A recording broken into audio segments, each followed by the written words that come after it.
রূপকথার গল্প টুনটুনি আর মোটা বিড়াল। এক কৃষকের ঘরের পেছনে বেগুন গাছ আছে। সেই বেগুন গাছের পাতা ঠোঁট দিয়ে সেলাই করে টুনটুনি পাখিটি সেখানে তার বাসা বেঁধেছে।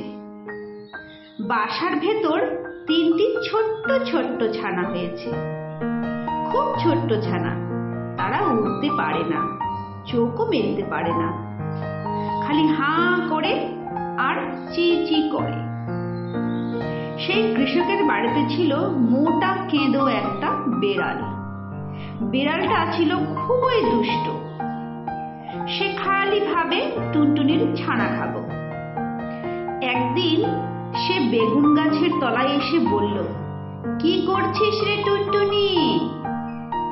টুনটুনি তার মাথা হেঁট করে বেগুন গাছের ডালে ঠেকিয়ে বলল, সেলাম মহারানী। তাতে বিড়াল রানী ভারী খুশি হয়ে চলে গেল। এমনি সে রোজ আসে, রোজ টুনটুনি তাকে প্রণাম করে আর মহারানী বলে, আর সে খুশি হয়ে চলে যায়। এখন টুনটুনির ছানাগুলি বড় হয়েছে, তাদের সুন্দর পাখা হয়েছে, তারা আর চোখ বুজে থাকে না। তা দেখে টুনটুনি তাদের বলল, বাবারা তোরা উঠতে পারবি? ছানারা বলল, হ্যাঁ মা পারবো। টুনটুনি বললে, তবে দেখ তো দেখি ওই তাল গাছটার ডালে গিয়ে বসতে পারিস কিনা। ছানারা তখনই উড়ে গিয়ে তাল গাছের ডালে বসল। তা দেখে টুনটুনি হেসে বলল, এখন বজ্জাত বিড়ালটা আসুক দেখি, এমন মজা দেখাবো যে সারা জীবনের শিক্ষা হয়ে যাবে। এর খানিক বাদেই বিড়াল এসে বলল, কি করছিস রে টুনটুনি?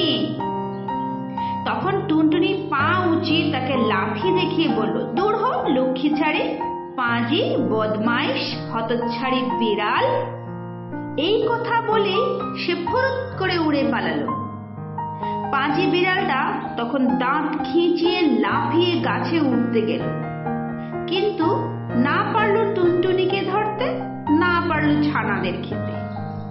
শুধু শুধু বেগুন কাটার খোঁচা খেয়ে নাকাল হয়ে ঘরে ফিরল।